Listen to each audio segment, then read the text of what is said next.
Hello everyone, welcome to Pragita. I hope आपकी preparation अच्छी चल रही होगी। बहुत कम दिन बचे हैं अब टीयर 2 में। तो आइए आज एक और ऐसे देख लेते हैं। जैसा कि मैंने आपको बताया था, इंटरनल सिक्योरिटी के एक टॉपिक के ऊपर मत चिपक के बैठिए। लेफ्ट विंग एक्सट्रीमिज़म, टेररिज्म वगैरह ये सब ठीक है, टॉपिक आप एक्सप्लोर कर सकते हो। जनरल टॉपिक है, आपको आइडिया भी लग जाएगा। आज एक ऐसा टॉपिक देखते हैं जो नेशनल सिक्योरिटी के वाइडर डायमेंशन के अंदर आता है। जैसा कि मैंने आपको कहा था, एक टॉपिक कीजिए फिर उसकी वाइडर डायमेंशंस को एक्सप्लोर कीजिए। तो आज अपन देखते हैं एक टॉपिक जो बहुत रेलिवेंट है आज के टाइम पे, और आप अपने आसपास बहुत सारे इंसिडेंट्स देख रहे होंगे इसको रिलेटेड। तो टॉपिक है freedom of speech versus national security, the crucial balance for India. यानी इंडिया के अंदर क्या ज़्यादा ज़रूरी होना चाहिए, या फिर कैसे बैलेंस करें इन दोनों चीज़ों को। आपका फ्रीडम ऑफ एक्सप्रेशन भी ज़रूरी है, आपका राइट है ये कि आप सरकार की आलोचना कर सकें। आपको कुछ चीज़ अच्छी नहीं लग रही है उनकी, तो उसके बारे में खुल के बोल सकें। पर क्या वो इतना आगे तक, इस हद तक अलाउ किया जाना चाहिए कि वो नेशनल सिक्योरिटी, इंटरनल सिक्योरिटी को थ्रेटन करने लगे? ये बैलेंस है, और ये बहुत ज़रूरी है एग्जामिन करना। और एक अच्छा टॉपिक है, मुझे एक अच्छा टॉपिक लगता है। और रिसेंटली कुछ इंसिडेंट्स हुए हैं जिसको देख के मुझे लग रहा है कि ये एक्सप्लोर किया जाना चाहिए। शायद हो सकता है, just may be it might come in exam. तो चलिए देखते हैं। देखिए, फ्रीडम ऑफ स्पीच को समझने के लिए आपको थोड़ा बहुत कॉन्स्टिट्यूशन का आइडिया होना चाहिए। इंडियन कॉन्स्टिट्यूशन के अंदर कुछ राइट्स हैं आपके पास, जो फंडामेंटल राइट्स हैं, जो गवर्नमेंट इजीली, मतलब अमेंड तो कर सकती है बट बहुत मुश्किल है। बेसिक स्ट्रक्चर को अमेंड नहीं कर सकती। तो इंडियन कॉन्स्टिट्यूशन आपको फ्रीडम देता है। Right to criticise the government, right to live in any part of India, right to assemble peacefully. आप चाहे तो प्रोटेस्ट कर सकते हैं पीसफुली किसी भी पब्लिक लैंड के ऊपर सरकार के खिलाफ। तो ये सब राइट्स हैं।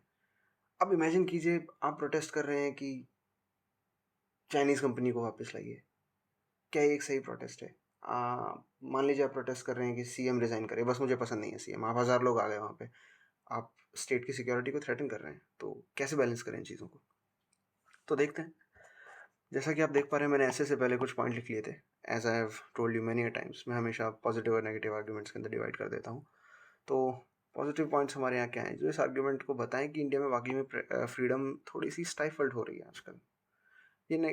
उसके अंदर हो गए पॉइंट्स जैसे कि आर्टिकल 19 हमें फ्रीडम देता है, बट उसके बावजूद उसके अंदर ही क्लॉजेस हैं कि public order, law and order को मेंटेन करने के लिए स्टाइफल किए जा सकते हैं। इमरजेंसी बहुत बड़ा एग्जांपल है हमारे सामने। नेशनल सिक्योरिटी के नाम पे किस तरह से लोगों को जेल में ठूस दिया गया था। Misa, maintenance of internal security act लगा के। 124A UAPA, ये सब आपने सुन रखे होंगे नाम। इनके अंदर बहुत ज़्यादा अरेस्ट होते हैं। ये लॉज अब्यूज़ किए जाते हैं डिसेंट को स्टाइफल करने के लिए। बहुत सारे इंसिडेंट्स हैं, मैं नाम नहीं लेना चाहता किसी का, पर बहुत सारे इंसिडेंट्स हैं जहाँ पे, मैं अभी की बात नहीं कर रहा, 1947 से, जब से हमें इंडिपेंडेंस मिली है, तब से सारी गवर्नमेंट्स ने किसी ना किसी तरह से अब्यूज़ किया है। जो लॉज उनको पसंद, जो लोग या फिर जो ओपिनियंस उनको पसंद नहीं है, उसको डाल दिया नेशनल सिक्योरिटी के थ्रेट के अंदर। दूसरा, लो कन्विक्शन रेट। आप डेटा देखिएगा, चेक कीजिएगा, इन लॉज के अंदर कन्विक्शन रेट बहुत कम है। कोर्ट में साबित ही नहीं कर पाती है सरकार की ये वाकई में सेडिशन है या फिर ये वाकई में डिसेंट है। अगेन, नॉट जस्ट नाउ, जब से इंडिपेंडेंट हुए तब से।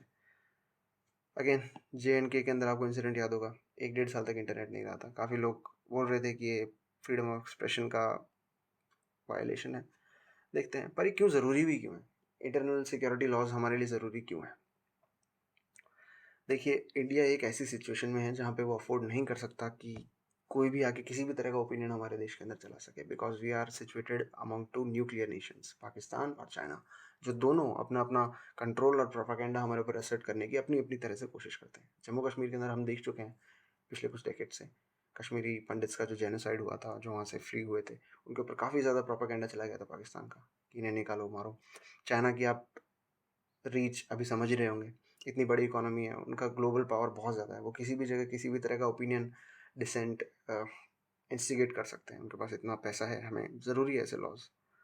दूसरा, इसके नाम पे अब्यूज़ भी होता है, फ्रीडम ऑफ एक्सप्रेशन के नाम पे हेट स्पीच करते हैं लोग। किसी एक कम्युनिटी, किसी एक मेंबर, किसी एक इंसान के बारे में वायलेंस फैलाने की कोशिश करते हैं, उसको डिह्यूमनाइज करते हैं। इस तरह के लॉज इसलिए हमें चाहिए। तो चलिए ऐसे को देख लेते हैं। इंट्रोडक्शन देखते हैं पहले।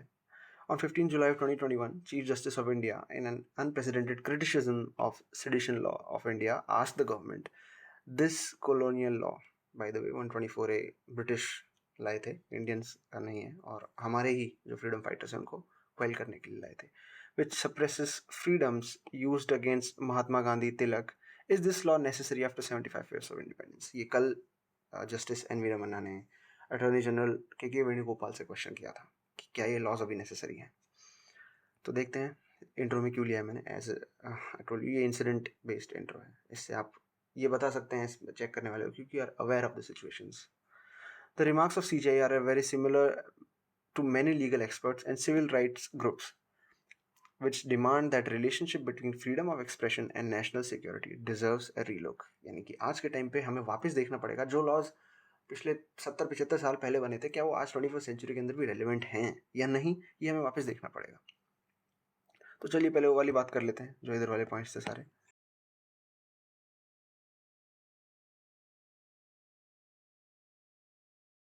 While it is true that unregulated absolute freedom in a democracy can work against the very nation which provides them, but it has been observed in India many times that freedom of expression of individual is often curbed, threatened under the garb of national security. Again मेरा वही point जो emergency वाला है वो बताने की कोशिश कर रहा हूँ. मैंने इमरजेंसी का डायरेक्ट नाम लेना ठीक नहीं समझा, मैंने ऐसे बता दिया.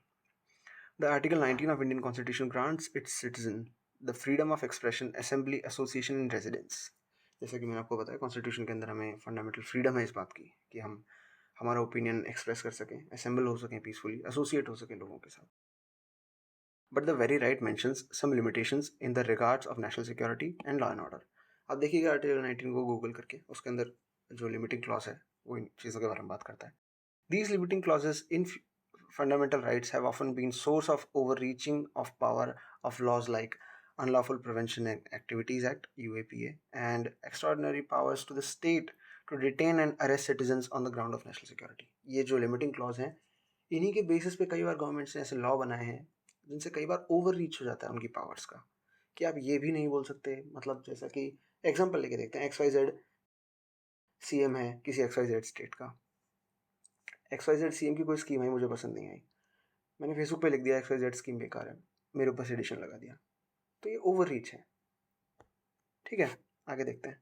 Security and sedition even through though the final conviction rate of these law is below 3%. 100 में से 3 लोग भी फाइनली कन्विक्ट नहीं हो पाते हैं सेडिशन के अंदर, बिकॉज अगेन ओवर रीच है. Clearly showing disproportionate abuse of the law. India ranks 142 out of 182 Nations on press freedom index.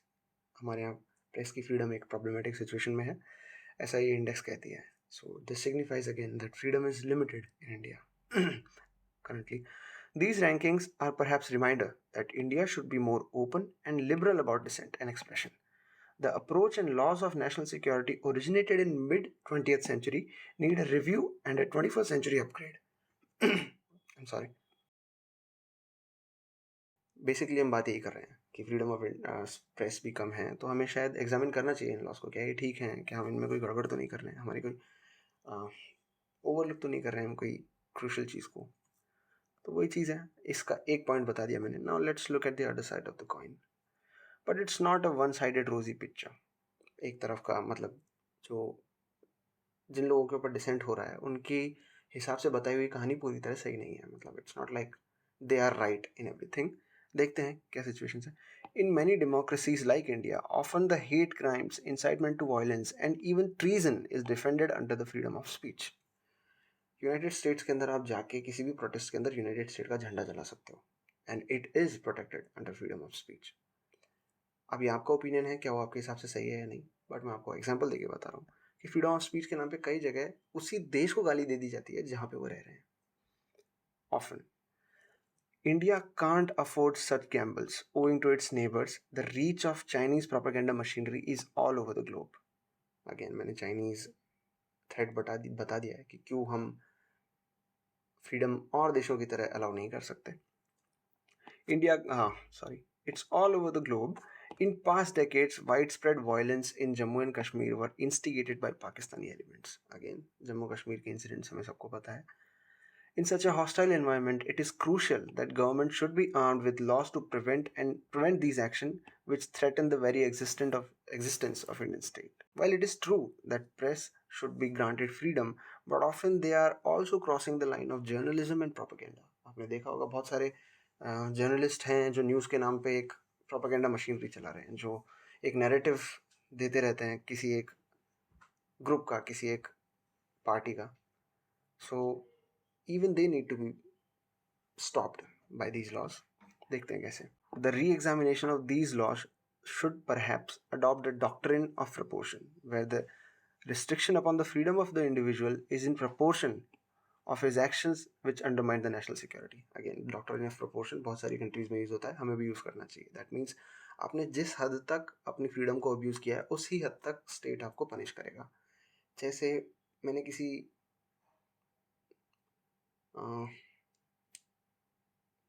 Right में पार्ट ले लिया मैंने, पर मैंने किसी को मारा नहीं, बट था तो राइट, मैं वहाँ पे प्रेजेंट था. दैट मीन्स मेरा सपोर्ट है उस जगह को, तो मुझे एक लाइट सेंटेंस या पनिशमेंट मिल जाना चाहिए. फाइन हो सकता है, वो 7 दिन की 10 दिन की जेल हो सकती है. That's proportion. किसी रिपोर्टर ने फॉल्स क्लेम कर दिया इंडिया के किसी भी इंफॉर्मेशन के बारे में, कोई मिलिट्री ऑपरेशन चल रहा है या फिर कुछ गलत इन्फॉर्मेशन दे दी, उस चैनल को 24 घंटे के लिए बैन कर दो. Law of proportion. ऐसा नहीं होना चाहिए कि आप उस चैनल के एडिटर को उठा लाए, आपने जेल के अंदर बंद कर दिया 2-3 साल की सजा. That would be not proportion. तो लॉ ऑफ प्रपोर्शन अडॉप्ट करना चाहिए. इसको कहते हैं द डॉक्ट्रिन ऑफ प्रपोर्शन. अब आते हैं कंक्लूजन पे. सिंपल जेनरिक कंक्लूजन है. While it is certainly true that without freedom and liberty, a democracy is just a window dressing. जैसा कि आपने देखा होगा नॉर्थ कोरिया के नाम के अंदर भी democratic Republic of north Korea नाम है. So it's just in the name. कुछ नहीं है उसके अंदर. But even the most liberal of democracies need protection. Their very freedom can't be allowed to abuse and destroy their existence. Again वो point जो मैंने आपको बताया था, डेमोक्रेसी अगर एक बहुत ज़्यादा फ्रीडम अलाउड करती है तो वही फ्रीडम उसका दुश्मन भी बन सकती है.